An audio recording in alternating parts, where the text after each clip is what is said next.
Good. We're live. Hello, everybody. We are live. The famous last words. About 30 minutes late, but Erik Kessel couldn't be with us tonight, so he left it to the rest of us to try to figure out how to start this off. We were Actually, like a I bunch was of the monkeys one. running around with our heads chopped off. I was the one that tried it first, and it's been a while since I've started one of these, and I got into YouTube and went, oh my gosh, this is totally different looking than when the last time I did it, and so and I couldn't remember. So anyhow, I had to pass it over to Erik, and so he took over. We're just going to pass it down the line. Brian was going to try next, and Drew was going to try next, and we'll just pass it down the line until somebody figured out how to start this stupid thing. So here we are.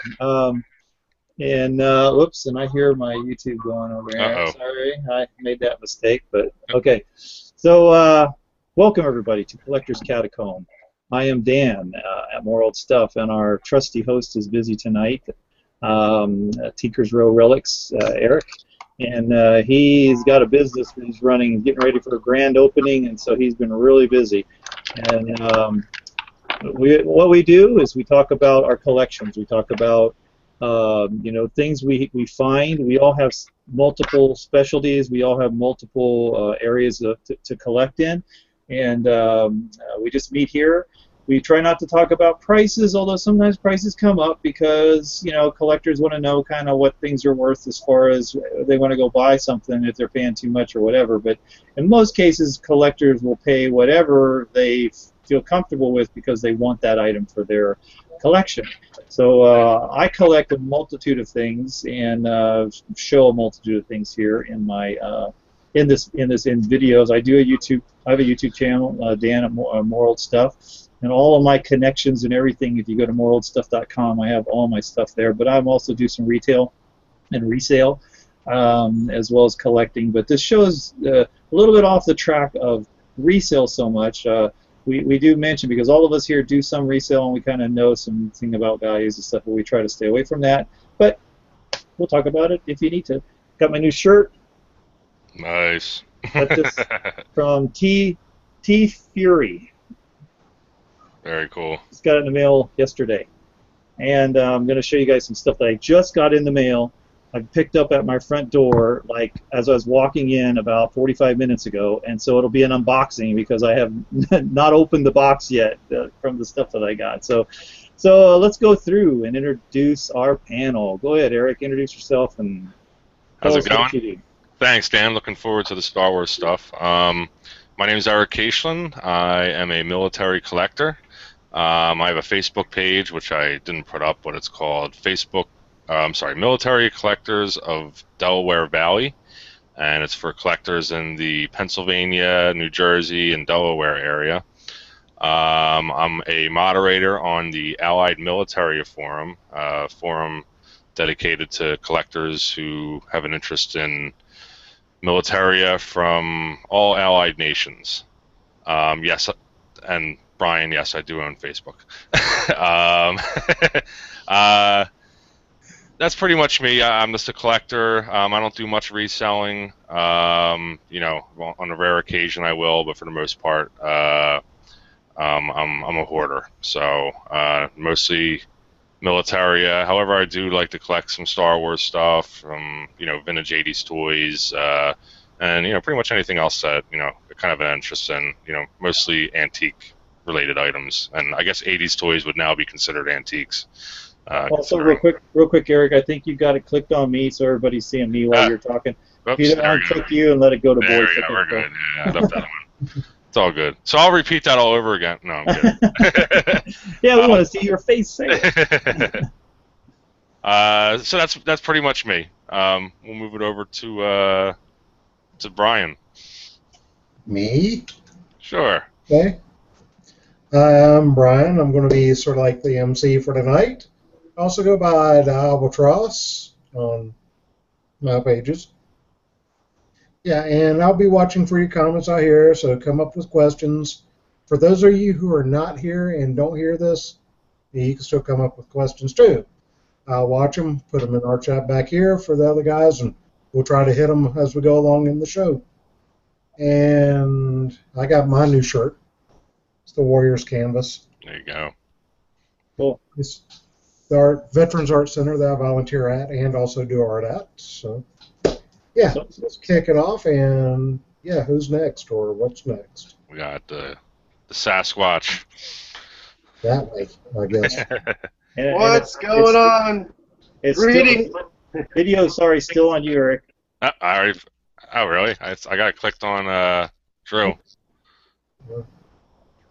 If you, I was having a little trouble with my video cam, so maybe something's up tonight. I don't know. If you just click on you on the bottom, Erik, then it'll go to whoever's talking. So basically, click on yourself. Okay. And it should now pop around. Okay. Nobody. I think it's working now. We got it. Sorry. Okay. So greetings from 95 to 105 degree California. I'm Drew, the California Picker. I have a YouTube channel called California Pickin', and I specialize in fine art, antiques, and vintage collectibles. So I also have a Facebook page called The California Picker, so go check that out and shoot some questions my way. It's good to be here. It's hot, but it's good to be here. Thanks, Drew. Yep. And I'm eating my dinner. What are we having tonight? We're having some Panda Express. I thought you were eating panda. I was like, man, you're brave. Face in there. There's like, you're eating panda. All right, sorry, Erik. I gotta tell you one more. I think maybe you gotta click yourself one more time because I'm watching the replay, the delay over here, and I just see you talk. You when Drew was talking. I haven't clicked on nobody right now. Are we popping around? Does it look like the? No, it's on you. At least when Drew was talking, it was you. I don't have it on anybody right now. Okay. Let me catch up. So let's let me talk and let's see. Let me talk and let's see if I come up here. But anyhow, okay. So we got everybody here, and there we go. I think it's working now. Now it popped over. All right. So let's get started. Drew, you want to kick it off? Sure. I got a couple things this time. Not a heck of a lot, but a couple little things. And this is kind of up your alley. This is not, extremely collectible, but I thought you'd like it because you're into this sort of thing. It's a slide projector tray, and it's a vintage one from Kodak, I believe, right? Yep. And I'm looking for one of these projectors, because I got a pretty good slide collection, and I want to see if I can start doing those up on the wall somewhere. And then, some of you guys know I like to dumpster dive sometimes. I have a place where I dumpster dive and they throw out really good stuff. And they threw this out. And it's a beautiful serving tray with handles made out of wood. And there's glass right here. Oh, wow. And there's some type of, little inlaid design in the wood there.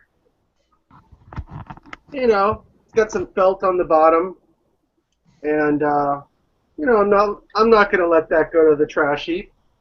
I think that's pretty cool for something like a display in my booth or something.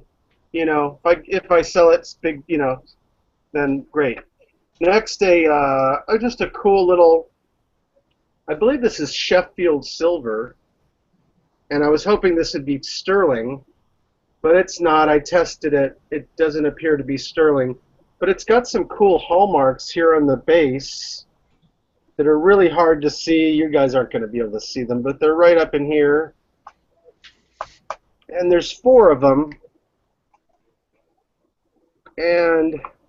But there's no 925 mark, which means sterling. No 800 mark, which is 800 coin silver.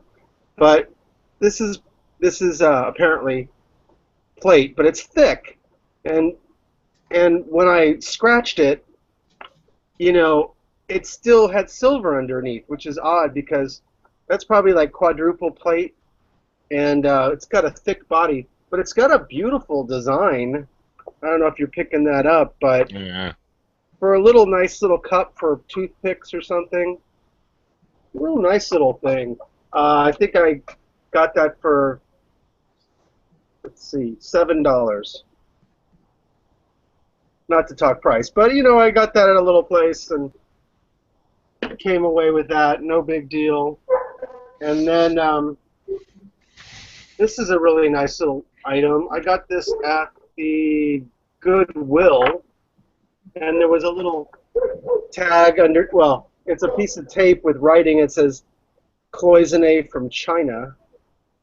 And of course I knew it was Chinese cloisonné. I didn't read the sticker there, but that was kind of cool. Somebody, you know, bought this or brought this back from China and just labeled it. Yeah, you know, that stuff is, well, my daughter went to China and went to a factory that makes those. Yeah. And show the slide for just a minute, the design. So just so everybody know, so that metal, they actually lay the metal in and then fill each one of those openings where you see the color independently. It's really a intricate, unique process that they do this stuff, and some of it can be super valuable because of the designs and stuff like that on it. And it's really cool stuff. Yeah, those little wires are called cloisons, therefore it's called cloisonné. Yep. And I could tell this was probably on the newer side because I have older cloisonné that I've shown you guys before. I didn't bring it out right now, or I'm looking around, but no, I don't see any. But this is probably, I'm just guessing, but this could be probably 60s, 70s era, maybe even 80s. But it's probably not made yesterday because I could tell that there's some nice age to the brass body. And then usually you'll see this blue on the bottom, but sometimes on the older ones it'll be black or other different colors. But that was cool, and it came in my dumpster dive. I found this cool stand, and the stand could go like this, or it could go like that, and it fits the bowl perfectly. It was not; they were not meant to go together, but that's interesting. Maybe they just tossed the whole thing. Could be, and then it fits the other way as well. That's weird. Yeah, just kind of cool. So a little bit of serendipity there, and then finishing off with this nice. I would say this is a 19th century gold gilded frame with gesso. Real nice design on the outer edge of the frame, and kind of good markings on the back in terms of age. So I'm thinking this is probably late 19th century, maybe even a little earlier. You just don't know. But it's a kind of a weird size. It's a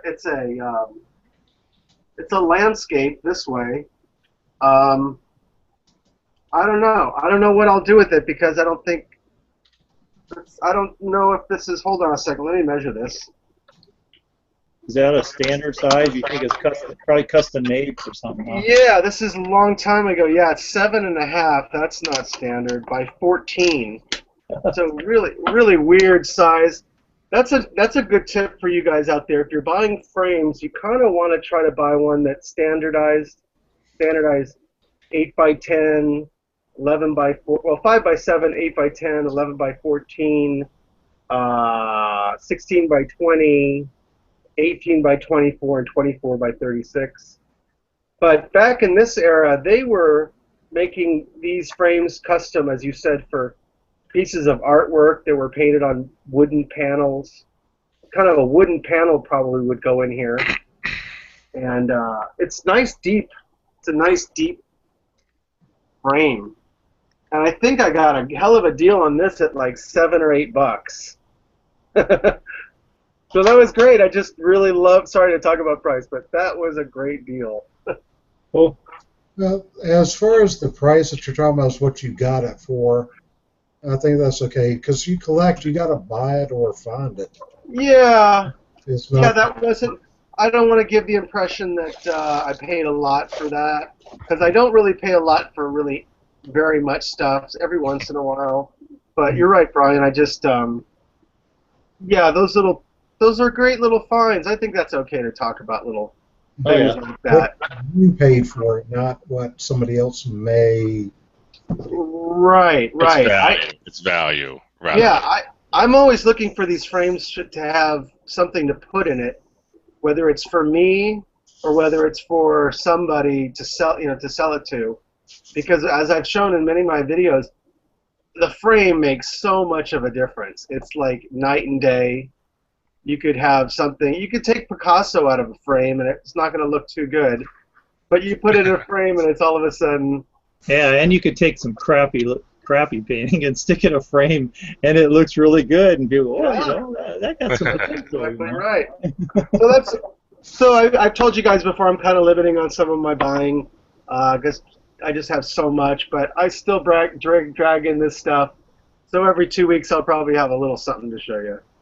You're right. The frame makes all the difference in making crappy artwork look good. Ah, stop Yeah. it. I found a scavenger frame for it. That's cool. It's decorative, but it's a gold frame. Oh yeah. Hey, art is art. If you like it, who cares, And it's tough to find those old frames.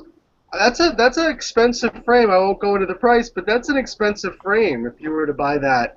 Oh yeah. And Or even have it custom made. Yeah, custom-made frames are just through the roof. It's ridiculous.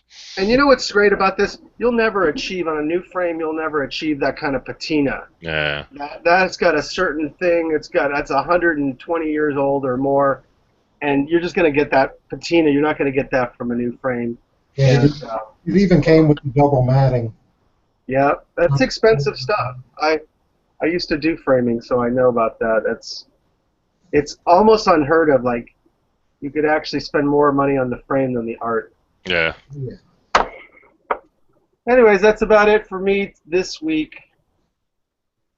Nothing spectacular. Let me show a little short thing before I get into my major stuff, and then I'll show a little short thing, and then Eric, you can take it next if you want. And Okay. so I was fortunate to go out of town. I actually went to Vegas this weekend because it was a family thing. My daughter's over there and about to get married, and so we went over to look at the venue, and she was out dress shopping, which I did not participate in, thank goodness. My wife was the one involved in that, so I got to go picking and hobnobbing and doing a bunch of other things. So I did meet up with one of our guests back on episode, I don't know what it was, probably 10 or something like that. Jason T. Smith, who's was on the show Thrift Hunters, and he also has his own show here, the Thrifting J&A, Thrifting with J&A or something like that. Matter of fact, I think it's on tonight. When you're on his boards and stuff, he's really a nice guy, a really friendly guy, and I just mentioned, hey, I'm going to be over there. You want to meet up? And I wanted to go to Frankie's Tiki Room because he talks about it all the time. So he invited like 8 other people, and we all showed up at Frankie's Tiki Room in Vegas. It's really a cool place. So I had my first Tiki rum. I had the Voodoo from Frank's Tiki Room. And this is the mug I bought to put it in.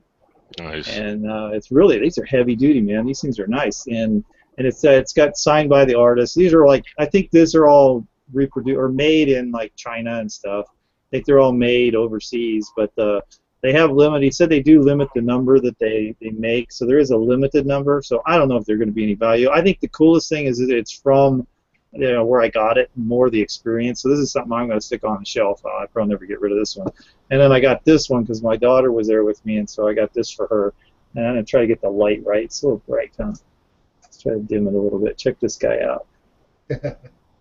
looks like a Klingon. It does, man. Look at this thing. It's really kind of.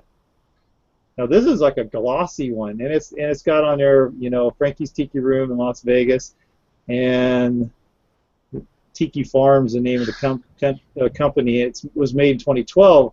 This guy, and I'm trying to remember, Jason told me the guy's name, and I think he was saying like Pee-wee or something like that. It's the guy's name. It's hard to see. It's a P and a W.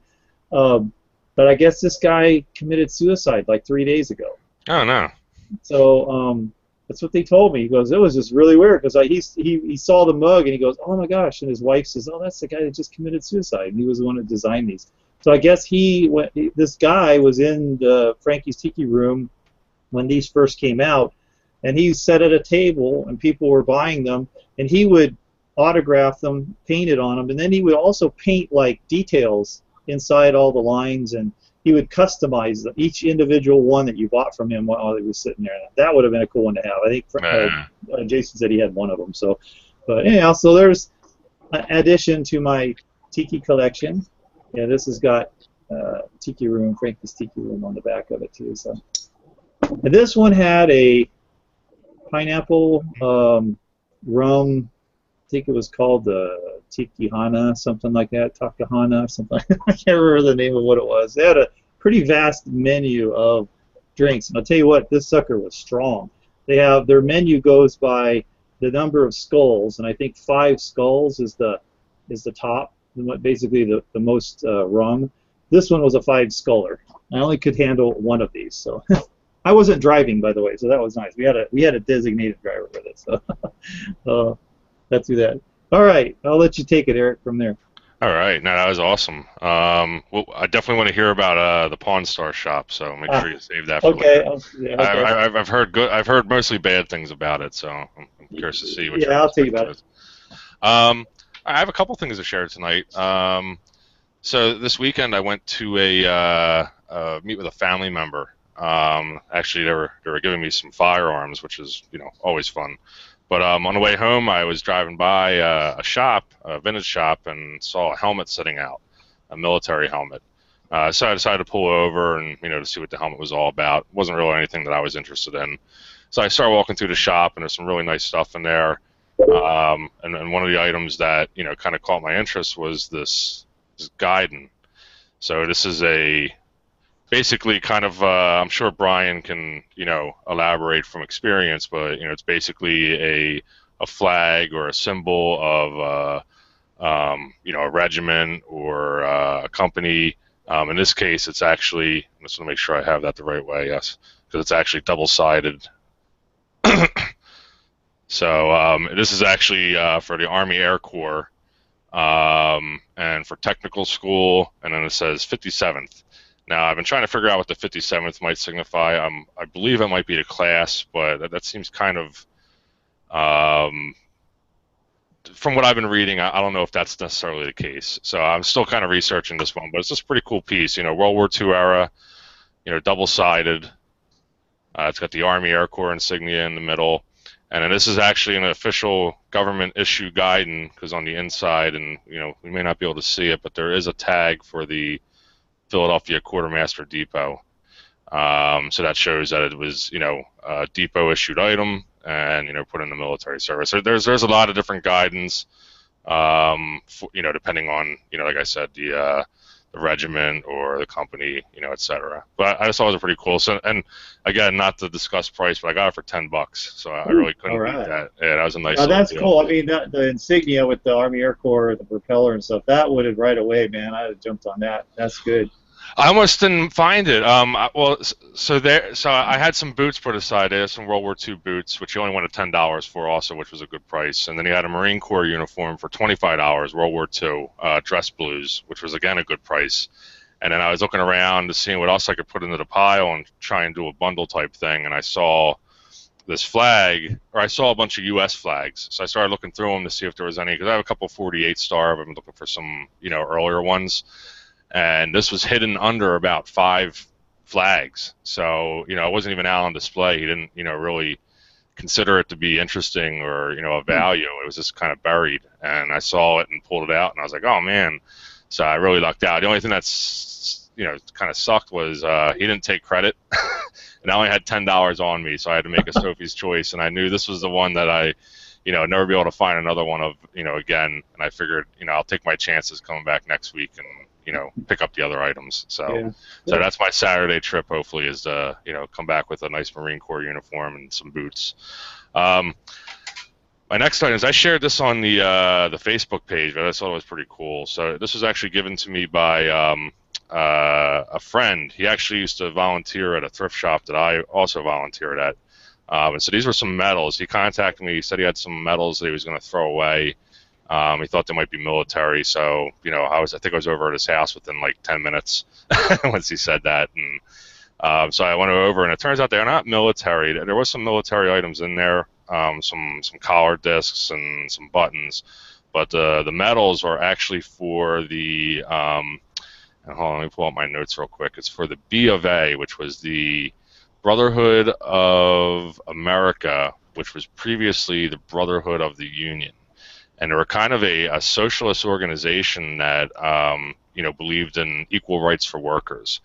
So the first medal, and let me just, my camera's kind of screwy, so I gotta actually do the what's it called, the focus manually. But so here's the first one, and let me see if I can get this to the focus right. There we go. So at the top it says let's say Delgate. So I'm assuming that's for Delaware, and it has a 49th annual session, and it's actually dated 1914, August 11th to 13th, 1914 in Philadelphia. And then we obviously have the Liberty Bell here. And there's some nice enameling on the flag, and another flag, or a coat of arms, which I assume might be for the organization, but the enamel came off on the one side. And then on the reverse, it has the maker, and that was Whitehead and Hogue, which was they made pins and buttons and medals in the Philadelphia area. You know, pretty well known, not just in Philly, but outside of Philly, obviously. The second medal, which was the coolest, and this has the original little, you know, display case that it came in. Bear with me.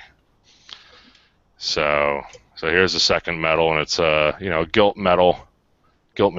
It's kind of greening, so I'm guessing it's not gold. But same thing, another, you know, B of A medal. This one's nice because it has a beautiful hand engraving on the reverse for when it was awarded to the recipient. And I want to make sure that we can see that, because this is really well done. It's kind of indicative of engraving you'd see on, you know, medals during the period, military issue medals. And let me just see, there we go. So if I can stop it from moving. So there you go. You have some nice script engraving with some embellishments. You know, wow. It shows that it was awarded on 1913 as a gentleman's name, Frederick Dietrich. I did look him up. Couldn't find much information on him, unfortunately. I did confirm he was from Philadelphia, but beyond that, you know, he was in the pipe fitter. He was a pipe fitter, so it kind of goes hand in hand with the, you know, the union aspect of it. But I just thought they were pretty cool. But, you know, it's kind of opened up. You know, there was a lot of these organizations, these fraternal organizations back then. And actually, this one was around until the 90s, and then disbanded in '94. So I was shocked that it was even around that long. But, you know, just a socialist organization around, you know, who knows what they did. I'm sure they wore some funky hats and, you know, what have you. But obviously they were, you know, doing some more important things. They were a charitable organization, so, you know, from what I was reading about them. All right, the next one. This was actually a nice little find. So I always put it out there that I collect military to, you know, coworkers, you know, people I meet, if we're just, you know, kind of freely talking. And so one of the coworkers who's lives out in Pittsburgh, his mother-in-law was about to put some items up for auction, and part of the items was this military grouping, which consisted of a gas mask bag, dog tags, and this helmet. And as soon as he sent me the picture of the helmet, I knew it was something, you know, that I definitely had to have. And again, let me play with the focus here. But stamped on the helmet is Russia, and I'll explain the significance of that. But the helmet itself is a model 1917 U.S. helmet. This is what, you know, GIs would have worn during World War I. You know, it's all complete with the liner on the inside, the chin strap. But it's got this really nice textured camo, white camo, and then obviously we have the Russia stencil. So this would have been worn by a soldier with the 339th Infantry Regiment, and the 339th, they were sent over to northern Russia towards the tail end of World War I, and we were there to kind of hold down the or Eastern Europe to make sure the Germans didn't progress any further. And in addition, we were holding back the communist Russians, the Red Army. We were assisting the White Army, and it was actually the British who were leading the expedition, and U.S. forces were sent, and they were all 339th Infantry Regiment men, and they were all from Detroit. So, and they were called the Polar Bears. So, very, very interesting group. So, this is actually named to a fellow by the name of, and forgive me for 1 second, Glenn Nickham. So, Glenn was he was a sergeant when he got out. And the interesting part about this is I was actually able to speak with his son, who's still alive. Obviously, if he's still alive, I was able to speak with him. But I thought you had a seance or something. yeah, I called Whoopi Goldberg up, and she, Break out the word and start going. Yeah. Yeah, there you go. So here's the again. Let me just make sure I can get a. I don't know if you guys can see that or not, but it's got his name. This is his dog tag. Let's do some adjusting here.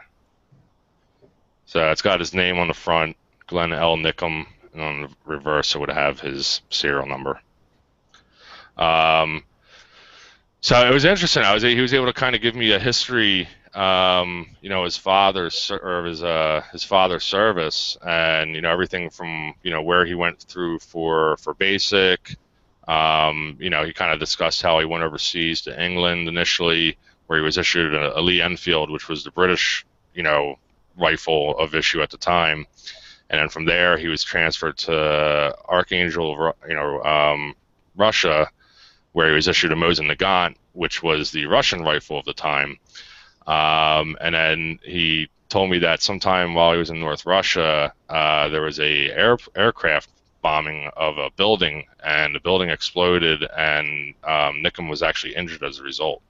So he was over there for 2 years, and it was very controversial at the time because people were asking, the armistice had been signed, we were bringing home soldiers, from the war with Germany, yet we still had all of these soldiers over in Russia, and nobody really understood why we were doing that. Even the men that were there were kind of like, our friends and family are coming home, but why are we still over here? So it was kind of a controversial thing at the time. Kind of comes full circle with what happened recently with the Operation Iraqi Freedom and etc. But it was just interesting. It was really historic grouping. There was only 55,000 troops over there. So just compare that to the millions that were in Germany fighting during World War I. That was a small percentage of troops in comparison. So this isn't really a common grouping by any means. And to have all of this, the history of the soldier was just, this kind of is the icing on the cake. But the one thing I just want to do a screen share. So the one thing that was really cool was the son has a whole photo album from the father that he took while he was over in Russia. So I'm going to share those photos real quick. Just make sure these come up okay. Bear with me. There we go. So the first one is a photo of our soldier in uniform. And if we zoom in, you can see he's wearing collar insignia for the 339th Infantry Regiment. And then below we have our Polar Bear Division. This is kind of like a reunion sticker. This is actually, so this is Nickham sitting down here, and he's got a bandage on his knee. So this is the building behind him that was bombed, and then him after, sustaining injuries from the bombing. And, he's sitting down, he's got it. And my guess is the helmet that he's wearing here is the helmet that I have in my possession. So, that's pretty cool. Now, A little bit of provenance. Yeah. The log wall that's up, did they build that? I don't know. I don't know this. He wasn't able to give me information about what the building was exactly. I would imagine it was probably built by us as some type of barracks, or by the Russians or the British. But it was, and he really didn't go into details on the bombing, the reason behind it, etc. This is just the story that was passed down to him by his father. So. Would that be considered a doughboy helmet? Doughboy? Yeah, it's a doughboy helmet. Yeah, same thing. Yeah. Gotcha. Yep. And those are all logs. They're building that building out of logs. Yeah. Looks like it's all made of logs. Well, I think there would probably be like for flak or protection or something. Yeah, yeah. I would guess so. I'm not sure. You know, I haven't done. I don't know much about the. I've been reading about it, but I just don't know enough about. You know. Wait, what was the question, Brian? If that log wall was for protection, Let me see a close up of that. Well, it's pretty thick. Yeah. It is pretty thick. I mean, you can see that it's at least like 1, 2, 3, 4, probably about eight logs thick. If you look at him sitting there, yeah. I mean, you know, if he's about 2.5 feet maybe wide or shoulder to shoulder, I don't know, maybe that's like got to be 3 or 4 feet. Oh yeah, let me see that again. They might just be stacking them there for. I don't know. This was after the bombing, so I mean, you can see the support struts here. I bet it was a barrier. I bet it was a barrier for that building behind. Wow, interesting. Because it looks like I can see a hole in the roof right there. Yeah. Beyond in that window part. Yep. That's probably where the shell hit. I'm thinking over here in this corner. I doubt they had a Wow. you know, just a window that people look at, or a skylight or anything like that. So. But it's cool that helmet he's wearing is possibly the one you've got. I would imagine it is. I mean, I doubt that he was issued more than one. Now, as far as the stencil, I mean, I think the camo is all original. Now, the stenciling, that could have been done on the boat ride home, or it could have been done there. I mean, it's not like the a lot of times GI or doughboys, they would have painted their helmets. You'll see painted helmets, but it was done going home. They didn't do it out and while they were fighting. So they'll have like divisional insignia on it and things like that. Or some of them did really elaborate paintings of their helmets. But this one's pretty straightforward stencil. Now I just don't know when it was actually done. So in that photo, what I'm seeing is, go back one. Yeah. See the entrance to the building right there. Yeah. Well, you'd have the wall so everybody could come running out and that's true. Kind of like I get what you're saying. Okay. So they could all empty out fairly quickly without just stepping into a doorway and getting shot up. Yeah. Well, there's you'll see a lot of. He was a machine gunner, so I guess that would make sense. But there you go. You'll see a lot of machine or like pillboxes that they use for machine gunners. Some more photos. I haven't done enough research on these. These were all scanned by the Sun and sent to me. I don't have the originals, but so there's a mixture of French, British, White Russian soldiers, U.S. soldiers.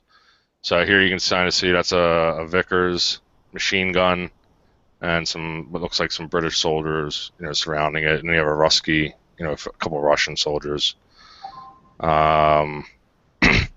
Some vessel, I'm guessing, on the ride home. That's only thing I can guess. Again, another nice machine gun shot.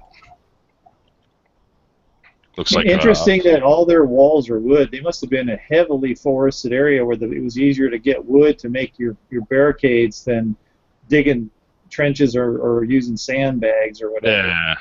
World War One. Here goes what looks. I think that's a Browning, if I'm not mistaken. And here goes one of the machine gun nests. So this is pretty cool. They survived. These are coming up on almost 100 years old at this point, these photos, and obviously all of the equipment that I have. So here it looks like a British soldier, a British officer there. Eric, can you go backwards one? Yeah. This one? No, next, back farther. What's that in the air? Is that a spot? Oh my God, it's a UFO. Drew, yeah, it is. You Looks found like the UFOs. The Russian UFOs. What is that? No, I don't know what that is. I'm thinking they're birds flying, to be honest with you. I don't know what this Are thing is. Give us a close-up. Let me see that. Because it's interesting. Yeah. There are a lot of photos that you can see. That's the mothership, and there's the small scout ships that are. Could be. Now sometimes sometimes they are in the film or on the actual print. I have some old photographs of some anomalies in them. I have an interest in that. So I'm not saying they're alien, but look at that. What are they? I don't know. It looks like two birds in flight to me on the two smaller objects. I'm thinking the top object might, to be honest with you, was when he took them out of the folder to be, or the photo album to be scanned. I'm thinking that might be just a little piece of black paper. I imagine, like, you usually see photo albums at this time. It was on like that black construction paper. So I'm guessing that might be what it is, to be honest with you. Look at the size. Are you gonna say? Look, I would say that these things are close to being over the roof of the building. Is that right? I don't know. I mean, yeah, I would say so. Yes, or maybe. Being involved in architecture, that fucking chimney's 3 feet wide. That's a pretty big bird. It's not a bird. All right, go on. Sorry. I don't know. We'll discuss that in the next week's show. Again, a lot of these shots are just shots of soldiers and the lovely scenery around it. Okay. I'll have to investigate more for some more anomalies, though. Yeah, I didn't even notice that. Did you get the pictures, or did he just make these for you? He scanned them for me, so yeah, I didn't get to. The reason why is I have a friend that does military stuff, and he acquired a whole big pile of pictures from the same Russian and the 339th and all that, and he sold most of them, and he actually got a pretty penny for us. Yeah, I'd be surprised. Some depending on the conflict and what's in the photo or what the material or the subject in the photo is. Yeah, it's it can go for some money. Now he's holding on to those, or he's he was I was shocked. I guess the daughter was in possession of the military items, and then she told him that I had purchased them, and I was shocked. I didn't even ask her. I didn't know that he was still with us, and she contacted me a few days after I received the helmet and the other items, and said, my father, I talked to him about it. He said he would talk to you. I was like, yeah, that would be excellent. I didn't expect him, not to sound rude, to be with us still. That alone, be able to talk to him, and that's cool. A very nice guy, great conversation. Got kind of filled in some gaps that I didn't have, and the photos, just being able to have the photos, even scans of them, just kind of complements the grouping, and to have him tell you about that's cool. Yeah. The one thing I did ask, I've been pushing him. If I keep saying, if you have a duplicate of him in uniform, I'll gladly pay a premium for it, because that would just be. I mean, how old is he? 90. I would guess. I mean, you got to figure. Well, actually, let me see, because I think I have. Yeah, that was World War I. He's still wow. Yeah, well, he's. So let's say he was 17 when he was there, right? Because he'd had to have been really young, right? Well, he was 90. No, he wasn't. He was born in 1891, so he would have been almost 30 years old. So his son was probably born in. His son was probably already. Actually, let me see. So he was married at the time. I'm looking at his enlistment card. This is the son. You were talking to the son? The son of the vet, yes. Okay. Oh, I thought you were talking to the vet. Oh, sorry. No. The vet would be 125 years old.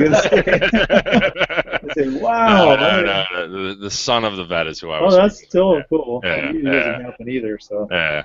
He would still have to be 80, 90 or something. Yeah. Oh, no, absolutely. Yeah. Yeah.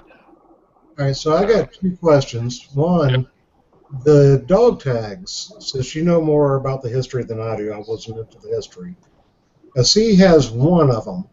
The wife has the mother-in-law has the other one. Okay, so there were two. There were two. And actually, I'll show you what they made them with. I think each regiment was issued a stamping kit, and this is an original one. So they actually hand-stamped all of their dog tags. So you can see there's actually a sample. Like a template. Huh. Yeah, template right here. And there's actually metal templates in here. Like blanks? Let's say, blank plates. Well, no, not the plates, but the actual... Just bear with me.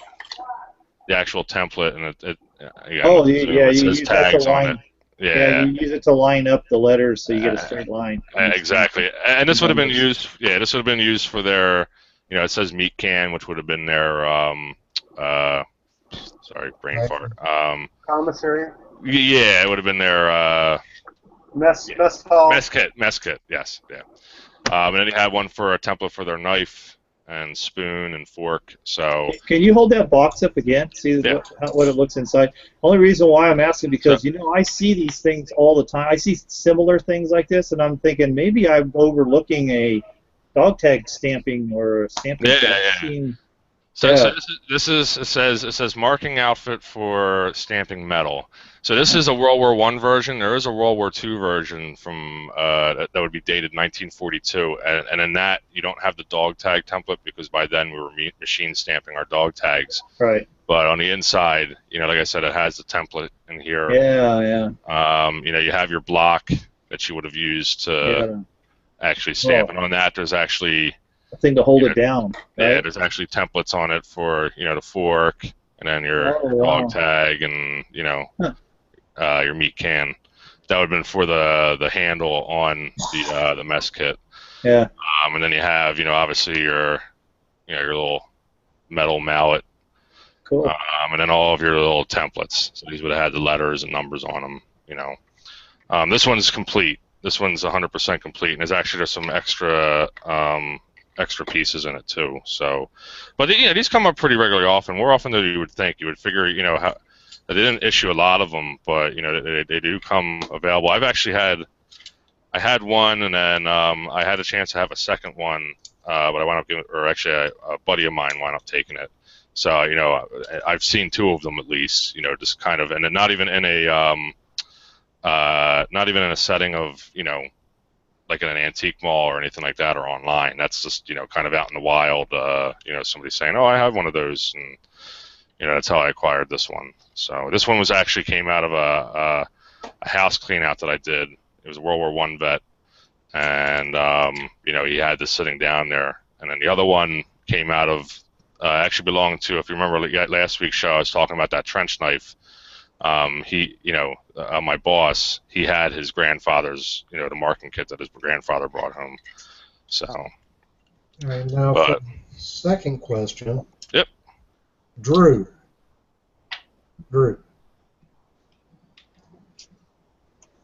Back during World War I, were the Russians experimenting with Birdman soldiers?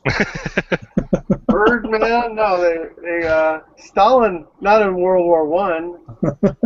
Just wondering if they were trying to do some genetic splicing or something. Okay. Stalin wanted to make a whole race of 8-man warriors, though. Was that Stalin, or I thought it was Hitler? No, Stalin. Okay. Yeah, and that's not a conspiracy theory. That's a crazy thing, and it's real, actually. See, Hitler was into the witchcraft. He was into the occult. The occult, yeah. And Sumerian, like Egyptian stuff, and he was an occult. He was into occult. And the British used the Wiccans too to try to ward off things. Oh, interesting. Reading about that. There were secret societies that some of the Nazi people were involved in, and he was just kind of at the top of the rung, running everything. But they were trying to find, as you guys know from these movies and stuff, they were trying to find weapons that had power, like stuff that had to do with the medieval times and religious artifacts. Really interesting. He was really an esoteric thinker in that way. Yeah, I have a book called The Nazis and the Occult, and it kind of goes over a lot of that, discusses. Actually, I think I found it at Barnes & Noble's. It was on like the $5 rack or something like that. And I was like, oh, this will be an interesting read. I've always liked Indiana Jones, and I like military history, so it's a nice little combination of both. And oh, by the way, speaking of that, did you guys hear about the Nazi gold train? Yeah. Yes, I've been following that. Yeah. But that's the same train. That's the same thing as that artwork that I have the photos of from the 101st Vet. That was the same thing. The same thing. This was one of the another one of those trains that the Germans had hid and you're talking 70 years later, and they're still finding Well, stuff like that. It's was crazy. yours hit in a castle or a train? It was hidden in a train.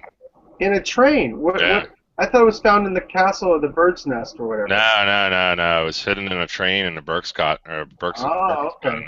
area. This train was buried in the ground. Am I right, or in a cavern? Well, it or was something?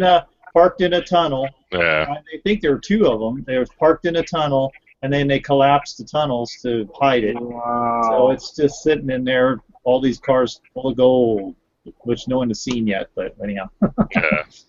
they still speculate, and they're still hunting. Let's They don't think talk there's about they think there's maybe some live rounds that could I mean, Booby trapped. we're booby Yeah. trapped.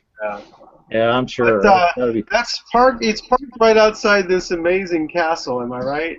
Like right there next to this amazing castle. Yeah.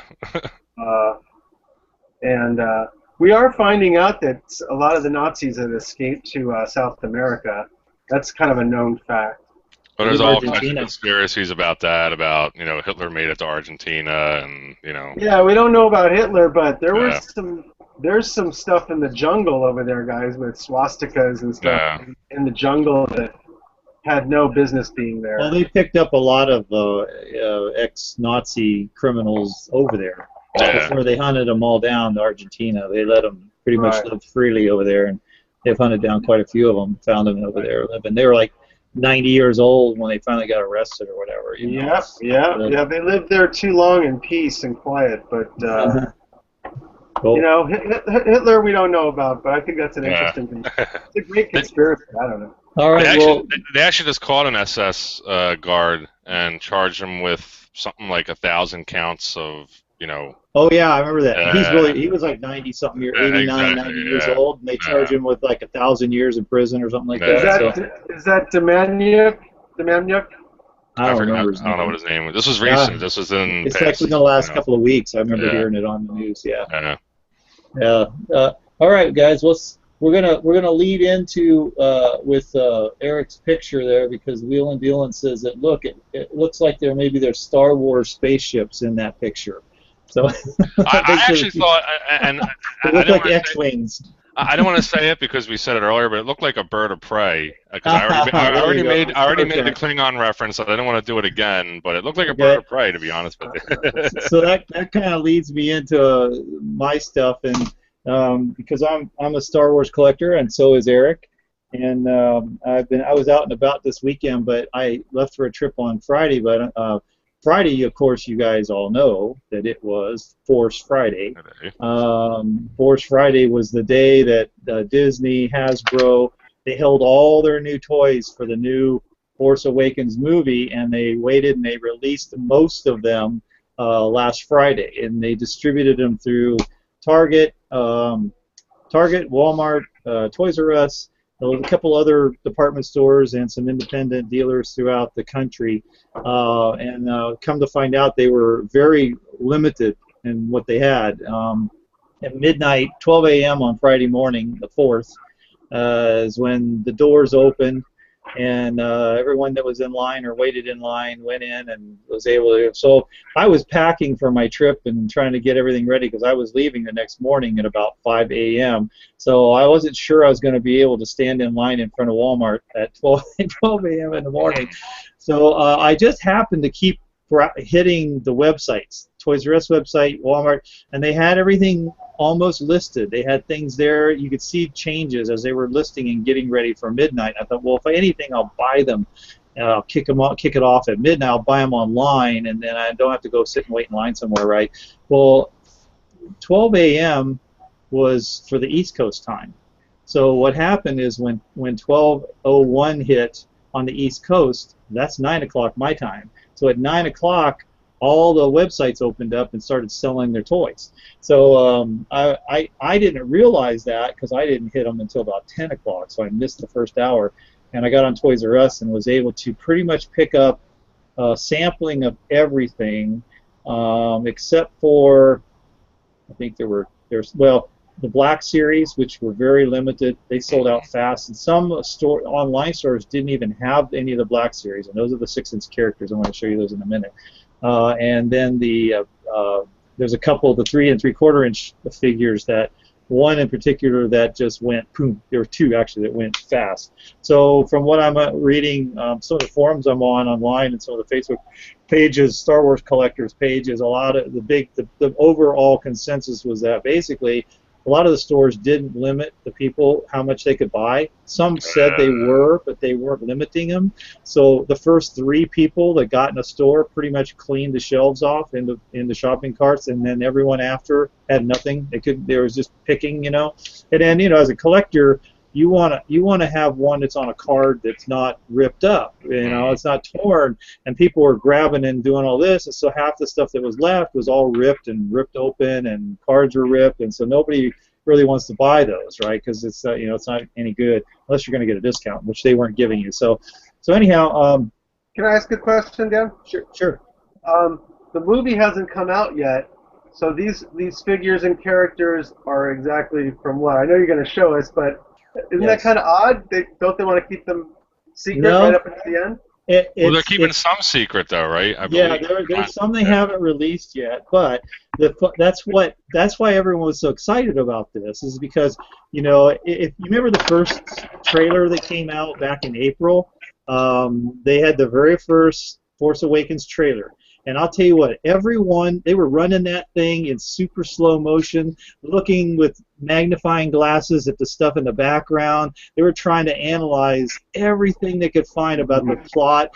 Why, well, that person was left-handed. That person was right-handed. You know, that's Luke Skywalker's saber. That's, you know, they're look at the painting. That's got a different paint job. Oh, look, they're in the snow. Oh, look, they're in the jungle. Oh, look, so they're trying to piece together as much as they can figure out about the plot. Well, the same thing applies with these toys, because there's details on the toys about the way they're dressed, you know, who they are, what planets they may be on, and so to give you more, so everybody's like really excited about trying to reveal more out of taking from the toys what the movie's going to show.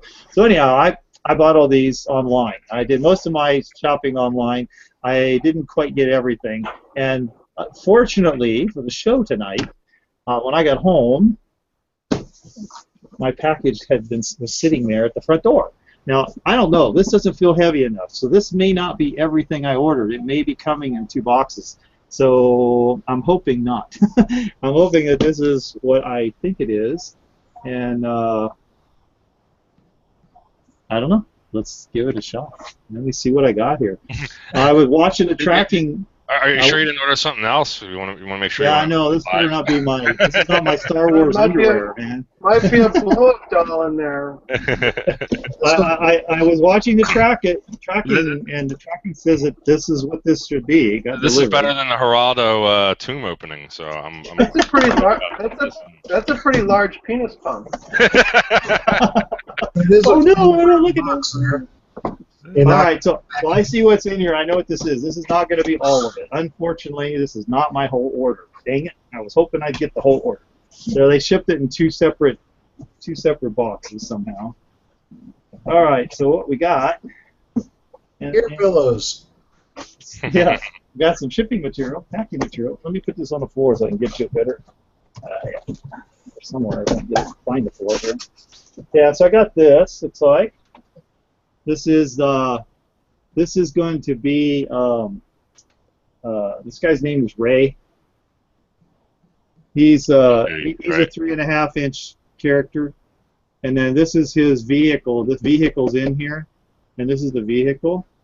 Let me see. I think it's a woman, isn't it? Isn't Ray a woman? Oh yeah, that's right. Sorry, Ray's the woman. Yeah, Ray's the girl. Looks like a Fram oil filter.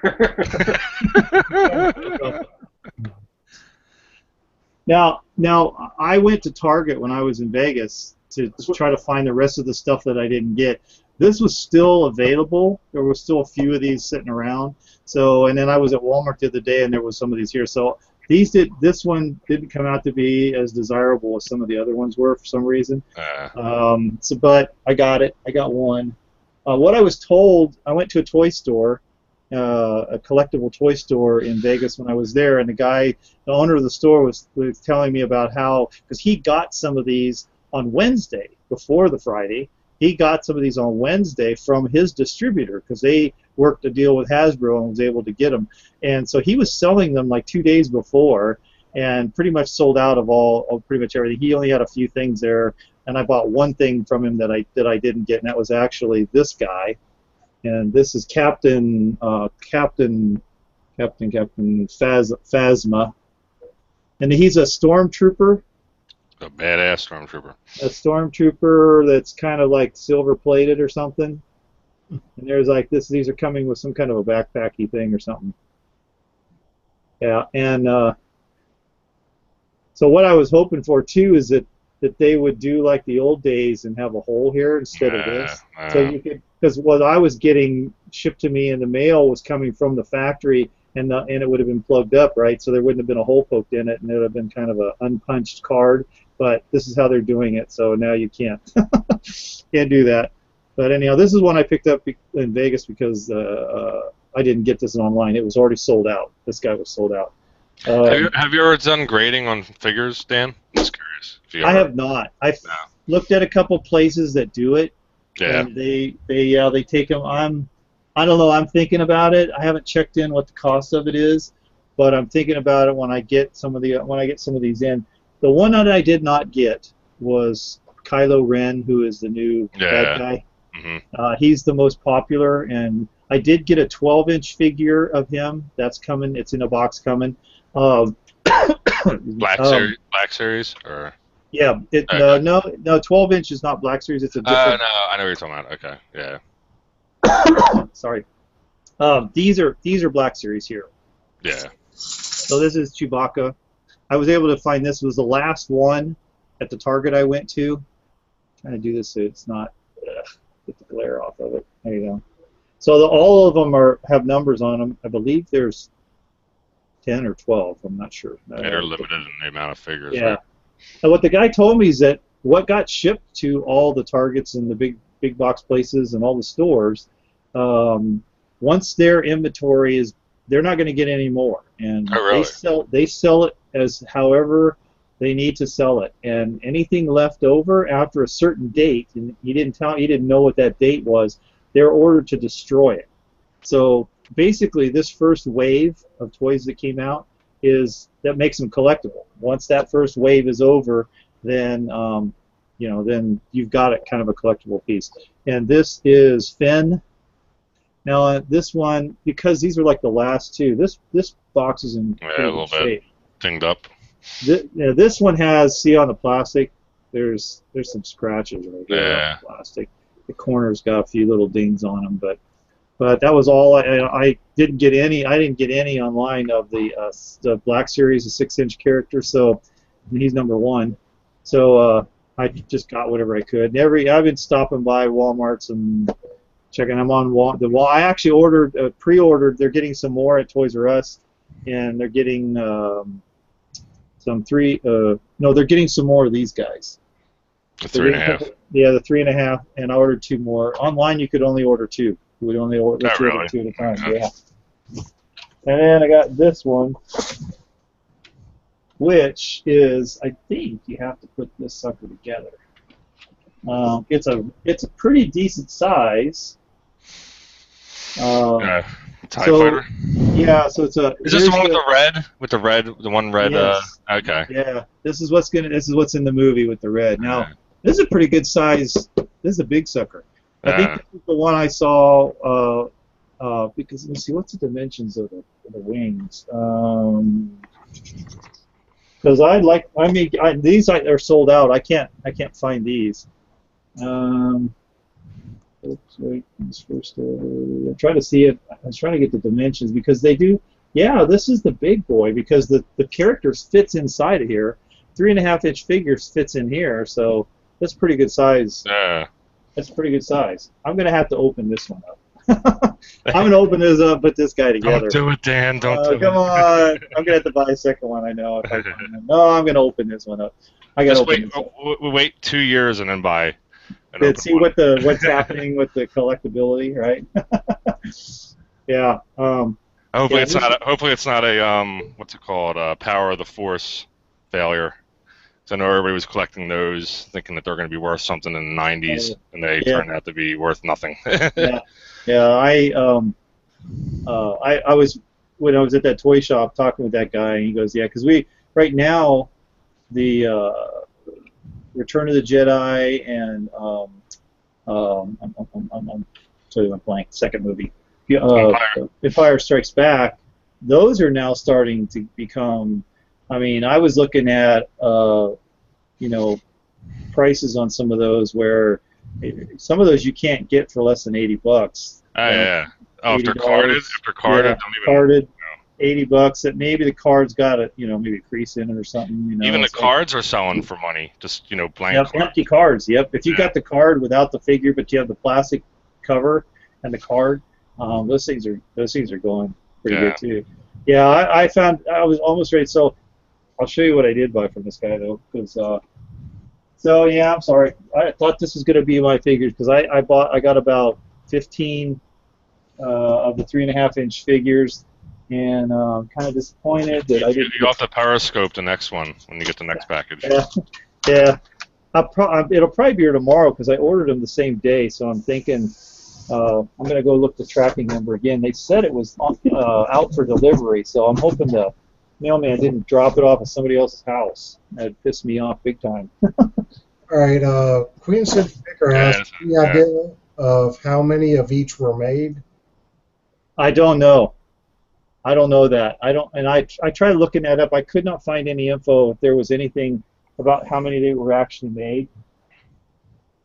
All right, so this is it. I got this in Vegas when I was over there. I've been looking for one of these for a while. Not that it's hard to find, but this is the 1980s. So this is from The Empire Strikes Back, 1980s Millennium Falcon, and I've been searching around for one that was kind of good price and in good condition. It's kind of a hard thing to do because the box could be a little damaged, and this has a few scratches on the box, and that's actually a flap is gone. It's not missing. I have the flap in the box, but the side of the box got little some creases in it and all that. And then but the model itself has all of its parts, and there are some really tiny parts in here that get lost very easily. And let me try to get this out. So I might have to turn my light down. So there you go. And the top comes off. And everything is baggy. They're not the original baggies, but this is the pieces for it. So there's the most interesting part, or the most missed part, which you can buy on eBay for like $20 or more, is, let me find this. So you remember in the movie when Luke's training with the lightsaber, and there was that little like target ball floating around in there? Yeah. This is what this represents. So you stick this inside, and that's inside the Millennium Falcon, and for Luke to practice, that's like the practice target ball. But this is the piece that's really hard to find in some of them because it's the smallest piece in there, and it gets lost, and it just like temporarily clips because a hole in the side just kind of clips in there. So yeah, these are selling for like $20, right? So anyhow, I got all the parts. Then the most of the stickers have been put. The stickers came on a sheet, and the decals or stickers are all already placed. Oh, another small part is this table. I have it plugged in here, but this table. This is the table they were playing the 3D, the holographic chess game, remember, on the movie? Yeah. And then inside there's a seat in there to put your figure in there to run the guns, and then all of these decals. So the decals, I'm told, are all original. There's a couple that might be reproduction, and the way you can tell is the reproduction decals were basically inkjet printed onto glossy paper, and so you'll see the quality of the color isn't as sharp, and you'll see tiny lines in it.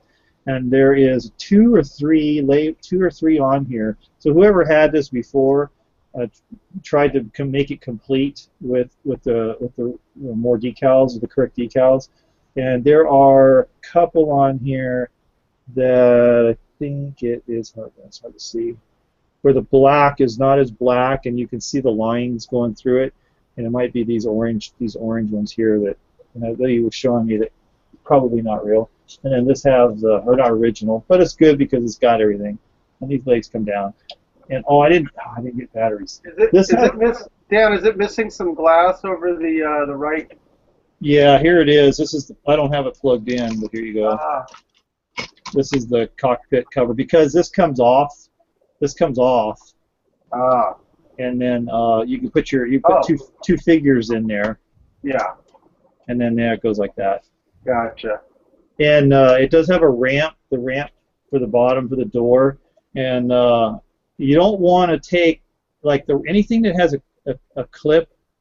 If I display this, I'm not going to clip it onto the plastic piece that it's meant to hinge on, because if I unclip it, it might break the clip off. So anything that clips and it's something you want to unclip and clip all the time, I don't want to do that because eventually that piece is going to break. So what I'll probably do if I display it is put a little piece of tape on it or something like some masking tape or whatever. But the legs go down, and you want to push the legs down from the inside. You don't want to pull them like this because these little clips right here could break off. So you want to just separate them here and then pull it down like that, so you guarantee you're not going to bust those clips off. Did you say that was from 77? I'm sorry. This is from 80. 81. Yeah. From sorry. Empire Strikes Back. Oh, I'm sorry. Yeah, Did the design of the Falcon, because I had the one from 78 or 79 maybe. Really? I don't really know. Maybe it was 77, but did it change at all? No, the difference is this one has a sound generator, and it takes a battery. You put some C-cell batteries in here. I haven't tried it yet. I just got home yesterday, and I haven't tried this yet. So it makes sounds. I don't know what kind of sounds yet, but on the box it says. But I don't think the 70s version had that. I'm not sure. I don't think it did. I haven't looked at those. But that's cool. This is going to go. So now I got to get real serious on my display room because I got some big things now I need to display. So I got to get serious with putting shelves or doing something. I probably will display. I don't know if I'll leave this in the box or not. I'd like to leave it out, but I don't want it to get too dusty. And actually, it's not yellowed at all. It's not very. And that was another thing. Looking at these things because it's just white plastic. It's not painted. So they yellow really easy. The yellow can come off. I have an AT-AT, and it was all yellowed. It was actually the guy who I bought it from. He even in his shop where he sold vintage items, like vintage toys, he smoked. Oh my which gosh. I just thought was insane because nicotine everywhere. So I actually this light soap. I mean, obviously if there's decals, that's going to be effective. But for the plastic, the yellowing will come off with some light soap and water. Just for anybody out there, but. Yeah, I was kind of confused by that. I walk in and he's got all these. He was a Star Wars shop. He sold Star Wars, and he's smoking in the shop. I'm like, people must come in here who are like, true collectors, and like, are you insane? Yeah. And I'm wondering if people turned around and wouldn't buy anything just because of that. I mean, I bought it, and it was only because I got a good deal. I think I paid $30 for an AT-AT with the box, but the box was kind of messed up. And then a original. What's it called? Jabba the Hutt, and that AT was all complete. So right there, I was like, all right, $30, I can't beat that. So yeah. But yeah, it had some yellowing. That's probably why it sat there for so long and nobody touched it because So maybe next time I'll show the rest of it. Hoping I can get it here. But hey, Drew, I have something for you to investigate. I believe that I encountered aliens. A whole town of aliens, because I broke down on my way home in 7 miles south of Baker, California. And Baker, California, for you who don't know, is the home of this giant thermometer because it reaches 120 degrees there easily. It's the gateway to, it's known as the gateway to Death Valley. And when I was there, it was 105, and set in a car with my water pump blew out, so I couldn't run my engine. So it was a brand new water pump because I'd just gotten one. I just blew out one going to Vegas, and got just as I was going into Vegas, and I had to get that fixed. And then coming home, 150 miles away, boom, blew out the brand new one. So believe me, it wasn't a fun trip. Everything in the middle was fun. It was getting there and coming home that was a real pain. But anyhow, there was a place in Baker called the Alien Beef Jerky Company, and they're like, they sell UFO and alien beef jerky. But I don't know. No offense to anyone who lives in Baker, and I don't know if you live in Baker or not. But I mean, the people were really kind of strange. You know, it's like the kind of people that won't talk to you or won't say anything to you right away until you kind of get to know them. So I honestly believe they are all aliens, and they chose to live there because nobody wants to live there because it's so dang hot, and there's nothing there, and so everyone will leave them alone, and so they can just go there and do their own thing, right? They're used to it. They can handle it because they're probably from some planet that's like 1,000 degrees, and so this is like cold to them, living in the desert. So, anyhow, were they selling the beef jerky fresh, or was it packaged? It looked fresh. I think it was fresh. It looked like they packaged it themselves. So, I mean, it was packaged. Was it a store? Yeah, yeah. If you drive through there, there's big signs on the highway to pull off to go to the UFO or alien beef jerky shop. And I do have a video up of an abandoned hotel. I had like 9 hours to kill while my car was being worked on. So I didn't get out of there till 12:30 midnight on Tuesday night. I drove an hour to Barstow, and I told my wife, you know what, I'm done. We're not driving any further. Let's get a hotel and spend the night because I'm pooped, you know. But I walked around there, but there was an abandoned hotel called the Royal Hawaiian, and the structure and the architecture was really cool, but it had been abandoned for, I don't know, 20 years or more. So I got a cool video. I'm going to publish it right now on my YouTube channel, so if you guys want to go check it out. I went in, I got to look inside of the rooms and walk around a little bit and kind of check out an abandoned building. So you can check that out. That's cool. Man, it sounds like fun. Yeah, I had a good trip. I mean, other than the breaking down. And get this, at the end, middle of the trip, middle of the repair process. Well, first of all, the guy didn't have a part because you're in Baker and there are no parts places. There's only three parts stops there. None of them are AAA approved, of course. And the guy had to drive to Barstow an hour each way to get the part and charge me $90. So that was cheaper than having my car towed because of my towing for AAA didn't cover 56 miles, and I would have had to pay $500 to have it towed to Barstow. So, it was like, okay, I got to do it here, right? So I'm at these guys' mercy, right? And so the guy, he's having problems, and he comes into me and he says, you know, he goes, I'm not a mechanic. And I was like, what? He goes, I can't get this thing off. I don't know how to take this thing off. I can't get it off. He goes, I got to call some of my buddies to come over and help me. He goes, I'm not a mechanic. I says, my wife and I looked at each other like, what's this? I had talked to the owner, and I guess the owner was out of town, and he called his buddy to come and do this, and his buddy really isn't like a mechanic. He's a house builder, he told me. And so then he ends up calling 3 of his buddies, and there's 3 guys working on my truck trying to get the water pump out. It was kind of bizarre. And then I ended up helping when their buddies all left. I ended up getting in there and helping put it all back together. So I ended up putting the pump back in, putting the fan on, the fan belt back on, and all this stuff back on.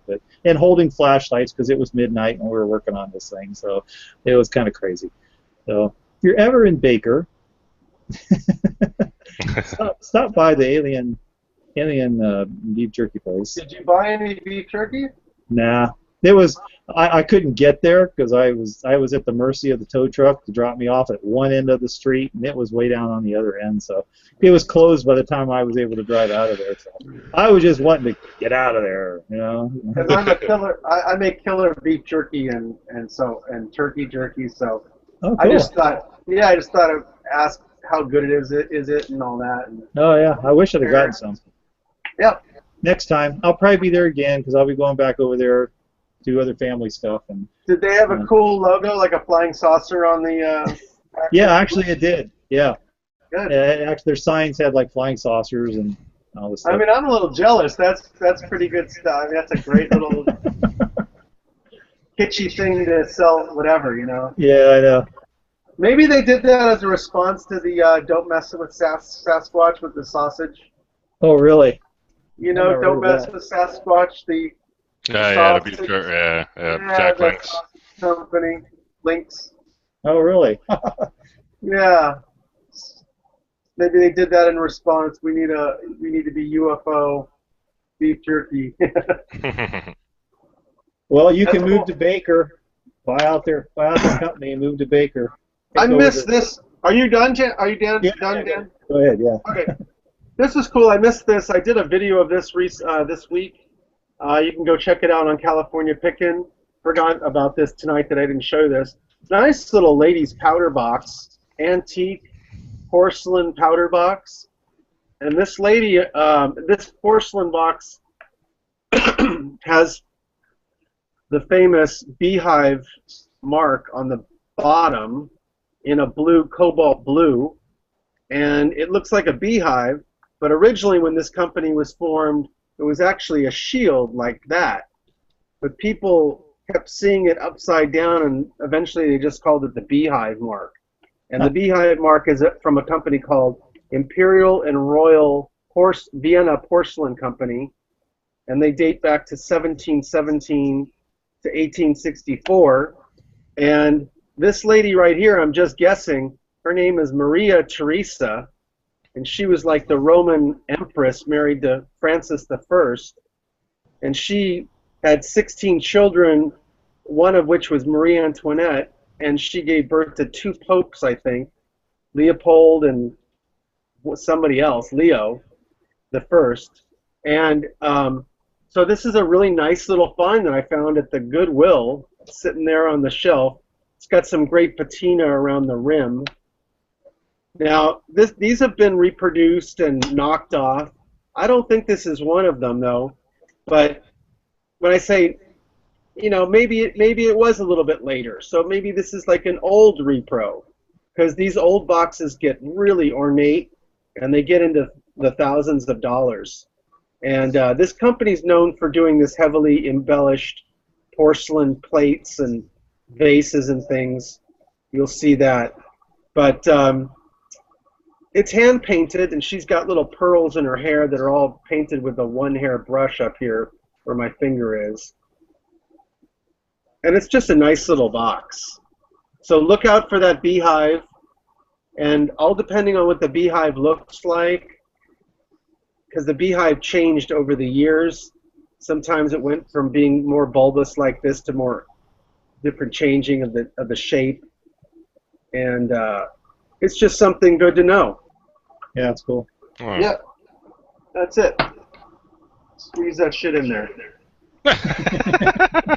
Bam!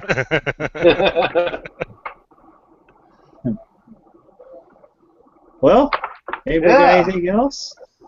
Brian, did you have any We're stuff? actually making it to 8 o'clock, even though we started a little late. 8 o'clock. It's 10:54 here. Oh, 8 o'clock my time. It's still early. Well, Early and hot. It's been so hot here. Oh, Drew knows that, man. Yeah. It was 90, 95 here. Hey, yesterday it got to like 97, and I live like, about 8 miles from the coast, from the ocean, and it was like 97 here. I couldn't believe how hot it was. And even worse, Dan, it's like 85 at night. Yes, it's night. It's in the upper 80s, and it's more humid than what we're used to too. So Yeah, you step out and it feels like 10 degrees hotter. yeah. Yeah, I think we were 91 yesterday. We got rain today, so that was a nice little Oh, relief for our area. Well, that's cool. So, any other questions for us? Yeah, you guys, anything else? Well, thanks everybody for. I was going to showing put us out there, that. Dan, real quick. This a reminder. You know, we do want people to share their stuff and Oh yeah. their collections. You know, we like to share them on the show. So If there's anything you found, or if you want to take a photo of a display you've done or your collection, please share it on the Facebook page, and we'll showcase it on the show. And if you want to because eventually we're going to run out. Yeah. And if you want to come on with us, Absolutely, yeah. come on with us. We're open to it, and you don't have to take a lot of time. You don't have to have a lot of stuff. Just tell us a little bit about your history of collecting, and we're just trying to bring everybody together who's a collector of some kind, and talk about your stuff and share information, and for sure post your stuff on the Facebook page, the Collector's Catacomb. Join it. It's free. Generally, I think we're all admins, and so as soon as somebody joins it, we add them really quick. So we get a message, so we get you on there really quick, and you can start going through there, looking at some of the stuff we're sharing. If you got stuff you have questions about, you don't know what it is, you want more, especially military stuff, because both the Eriks here are the experts, and they've seen it all just about, and they'll probably help you out, can help you out really quick with stuff. Drew's got a lot of art experience, and a lot of antique experience, and so you just post your picture up there, and give us as much information as you have on it, and then we'll help you out with it and help you figure out what's going on. And there's other people on the page too that can help you out. So we have a nice group that will help you identify stuff, and we can try to do we're not really appraisers. We can give you an idea, just like you could go find on your own by maybe going to eBay or Googling, or go to WorthPoint or something, and figure out kind of what it's selling for. Because in our field, collectibles, there's no right or wrong for values. It's whatever how desperately somebody wants it is what they're going to pay you for it. So if you're wanting to sell it, so that's just really how it goes. You can look at comps from other sales and kind of get an idea, like as a starting point or something, if you're trying to look to sell it. But anyhow, feel free to post on there, join the group, and we are only a couple minutes away from ending the show, so I think that's about it. Unless you guys have anything. I'm fresh out for tonight, so. Okay. You guys have a good. Remember, we're on every other week. We'll be on 2 weeks from tonight, Thursday night. Like I said, that's 6 o'clock Pacific time, and was it 9 o'clock? It's supposed to be 9 o'clock, or obviously a little bit late. Eastern time. And if you're in the middle, it's in the middle of that. So there you go. Something like that. It gives you an idea. If you subscribe to the channel, you'll get notifications of events. So if you're on the Tinker's Row Relics right now, go up there and subscribe to the channel, and you'll get notifications. Subscribe to the Facebook. Join the Facebook page. You'll get notifications there, just to remind you when we're on, and keep in touch with us. And we all have something. Drew's got a YouTube channel, and I got a YouTube channel. Brian, you got a YouTube channel? You do, don't you? Yes, I do. Yeah, and you can catch us there if you want to message us or something, and we're good. Messages here if you need to. I always watch the comments on these after this posts and goes into the YouTube world. I look at the comments there, so if you comment on something, you can ask questions there after. That's fine. You don't have to be here live to do it, so we're good. All right, guys, I'm going to let Erik push the button. All right, thank you all. See you guys. See you in 2 weeks. Good night, guys.